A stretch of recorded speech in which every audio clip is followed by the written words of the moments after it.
Bonjour à tous, c'est Franck et JM. Bonjour. Et aujourd'hui on vous présente Psychonauts sur Xbox, un jeu de THQ qui tourne aussi sur PS2, Xbox donc et PC. Donc qu'est-ce qu'on peut dire de Psychonauts? Alors, Psychonauts, c'est un jeu assez particulier déjà, comme on peut le voir graphiquement, avec un design très spécial, très déstructuré, des Ouais. personnages qui sont complètement difformes. Mais Ça c'est clair que les personnages sont assez rigolos quand même, on a peu l'habitude de voir ça. Ouais. effectivement, ouais, d'habitude c'est des héros plutôt propres sur soi, bien Ouais. le stéréotype du mec baraqué. Là, c'est pas du tout ça. On dirige un petit bonhomme qui s'appelle Raz Ouais. et qui arrive dans une école, dans une colonie qui forme des jeunes à devenir des psychonauts, c'est-à-dire des soldats de l'esprit. D'accord. Et donc là, ouais, j'ai l'impression qu'en fait il se passe des trucs bizarres parce qu'en fait tu récupères des petits items. Voilà. Alors tout le jeu va se dérouler dans différents esprits. Il y aura 10 niveaux, donc 10 esprits à explorer. Ouais. Chaque esprit est représenté par l'univers de la personne. En fait, on est dans la tête d'une personne.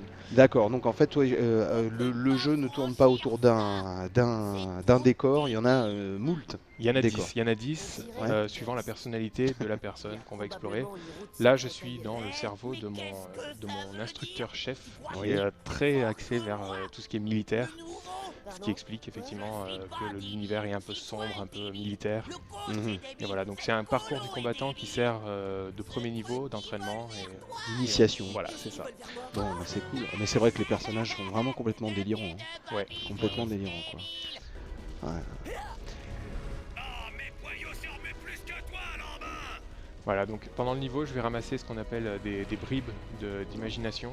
Tous, Et tous les objets voilà, là. ça va. Tous ces trucs colorés. Donc quand j'en aurai un certain nombre, ça va me faire gagner un niveau Mhm. qui me permettra ensuite d'apprendre des techniques psychiques. C'est vraiment sympa au niveau des décors, au niveau du graphisme et tout ça. C'est vrai qu'on n'a pas l'habitude de voir ce genre de. Ouais, il y a une vraie recherche. Ouais. Il y a une vraie recherche et ce qui est bien, c'est que ça varie énormément suivant le niveau dans lequel on va se trouver. Au fur et à mesure du jeu, on va aller explorer les esprits d'autres personnes, forcément. Mhm. Donc il va y avoir l'esprit très structuré, très cubique d'un prof assez strict. Oui. En fait, on va se balader sur un cube en noir et blanc. Un peu plus tard, on va aller dans l'esprit d'une prof qui, elle, est bien plus axée vers la disco, donc ça va être des couleurs flashy de partout. D'accord.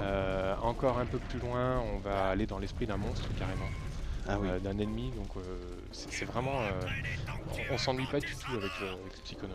Et notons aussi que c'est le grand retour de Tim Schafer, C'est ça. qui nous avait offert il y a pas mal d'années maintenant Full Throttle et Grim Fandango. Ouais, dans la grande époque de LucasArts en fait, Voilà. quand LucasArts faisait encore des jeux d'aventure. Et Tim Schafer avait, on l'avait perdu de vue depuis Grim Fandango en fait. Donc ça fait un paquet d'années. Ça fait pas mal de temps et là il revient avec un jeu qui conserve au moins l'esprit. C'est plus de l'aventure, c'est de la plateforme, mais ça conserve l'esprit délirant auquel il nous avait habitués. Et puis j'ai l'impression qu'il revient et il revient en force parce que apparemment Psychonauts c'est un jeu vraiment à faire. Ouais. Pas de problème là-dessus. Et ben que des bonnes nouvelles. Que des bonnes nouvelles. Donc voilà, on vous a présenté Psychonauts sur Xbox, qui tourne aussi sur PS2 et sur PC, un jeu de chez THQ. Voilà, on a dit pas mal de choses là. Je pense qu'on a tout dit. Bon, et à bientôt. Hé, doucement, nouveau.